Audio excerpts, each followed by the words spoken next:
नमस्कार साथियों, पिछले वीडियो जो आक्रमणकारी थे उनका जो क्रम था वो अपन ने पढ़ा था कि पहले अरब आक्रमण हुआ, उसके बाद में तुर्क आक्रमण, उसके बाद में गजनी ने किया, उसके बाद में गौरी ने किया। ठीक है, अब इसी क्रम में कल अपन ने जो पिछला वीडियो था उसमें गौरी के बारे में सारी डिटेल से अपने चर्चा की थी और उसके बाद में लास्ट में अपन ने पढ़ा था कि जब गौरी यहाँ से चला गया तब अपने सबसे विश्वास पात्र जो उसका गुलाम था कुतुबुद्दीन ऐबक, उसको यहाँ का जनरल, अपने भारत में यहाँ का जनरल नियुक्त करके चला गया।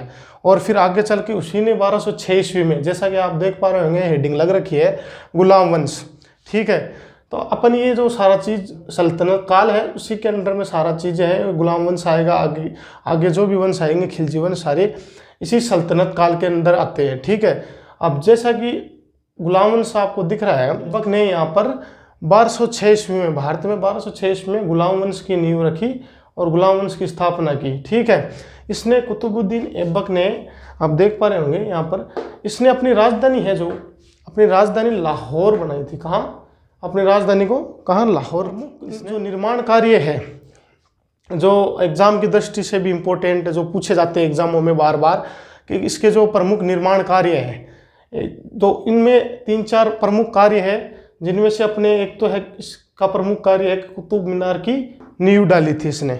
अब देखिए कि यहाँ पर एग्जामिनर क्वेश्चन कर ले कि कुतुब मीनार के निर्माण को पूर्ण किसने कराया, तो अपने को यहाँ पर कुतुबुद्दीन ऐबक नहीं करना है। ठीक है, अगर क्वेश्चन इस तरीके से आए कि कुतुब मीनार की नींव किस शासक ने डाली, ठीक है, तब अपन को कुतुबुद्दीन ऐबक करना है। ठीक है, इस बात का ध्यान रखना है। इल्तुतमिश का जब अपन टॉपिक पढ़ेंगे उसमें उसी ने कुतुब मीनार की नींव डाली थी। ठीक है, और उसके बाद में इसने 2.5 दिन का झोंपड़ा, आप देख पा रहे होंगे, 2.5 दिन का झोंपड़ा, जो कि कहाँ पर है?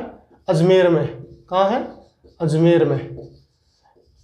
जो 2.5 दिन का झोंपड़ा था, इसका इसने निर्माण कराया।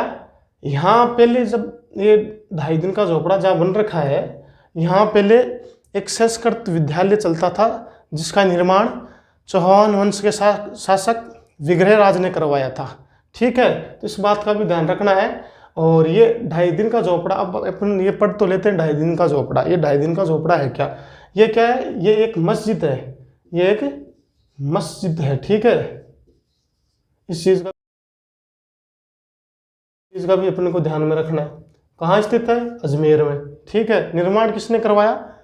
कुतुबुद्दीन ऐबक ने। ठीक है, और इसने कूत उल इस्लाम मस्जिद, इसका भी इसने निर्माण करवाया, जो कहाँ स्थित है? जो दिल्ली में। कूत उल इस्लाम मस्जिद है जो दिल्ली में स्थित है। कहाँ स्थित है? दिल्ली में। ठीक है, यहाँ लिख रहा हूँ, देख लेना आप। नालंदा विश्वविद्यालय का ध्वस्त किसने किया?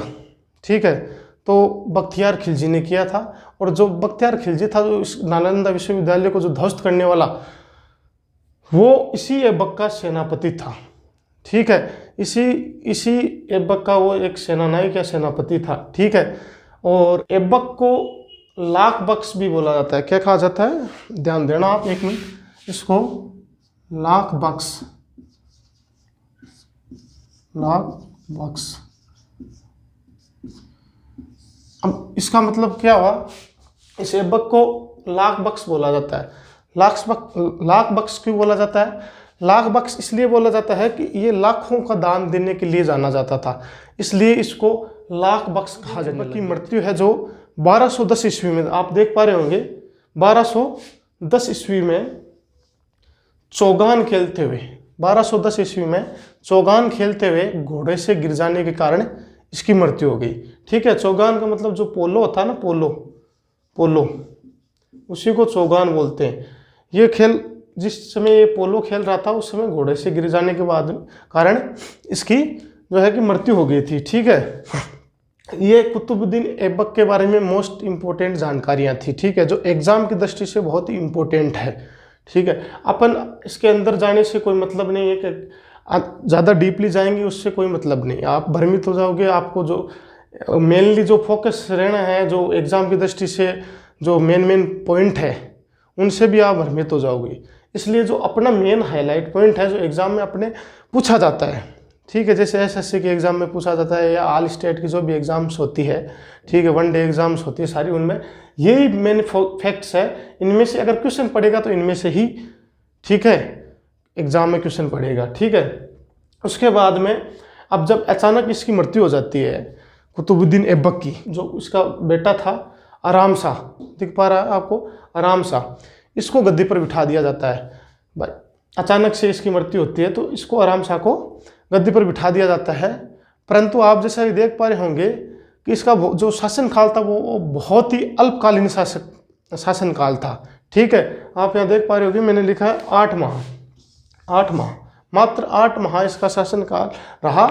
इसके बाद में जो इल्तुतमिश था उसने जो अपने आप को ही राजा घोषित इसने कर दिया। तब इस आराम शाह को ये बात पता चली, तब इन दोनों के मध्य संघर्ष हुआ, और जब संघर्ष हुआ तो इल्तुतमिश ने आराम शाह की है जो हत्या कर दी थी, और उसके बाद में यहाँ दिल्ली की गद्दी पर इल्तुतमिश जो है बैठता है, ठीक है। अब ये आराम शाह है, मैंने इसलिए बताया है बीच में कि जो टॉपिक इल्तुतमिश का पढ़ेंगे, हालांकि इसका कोई बड़ा रोल नहीं है, परंतु एग्ज़ाम में इस तरीके से पूछ लिया जाता है कि अपने कुतुबुद्दीन ऐबक और इल्तुतमिश के मध्य जो शासक था जिसने शासन किया था दिल्ली पर, जो वो उस शासक का क्या नाम था, ठीक है। और ये क्वेश्चन यूपीएससी में भी पूछा हुआ क्वेश्चन है, ठीक है, इसलिए मेरा बताने का उद्देश्य ये था, ठीक है। तो इसको ध्यान रखना, इसको ऐसे ध्यान रखना है कि आराम शाह आराम से आया और आराम से ही चला गया। अपने को देखने से पता चलता है कि बिल्कुल तो आराम से आया, कि कोई मतलब इसकी अचानक मृत्यु हुई, अचानक मृत्यु होते ही आराम से गद्दी पर बैठ गया, कोई दिक्कत ही नहीं आई, और फिर आराम से निकल गया, ठीक है। तो इस तरीके से इसको याद रखना है।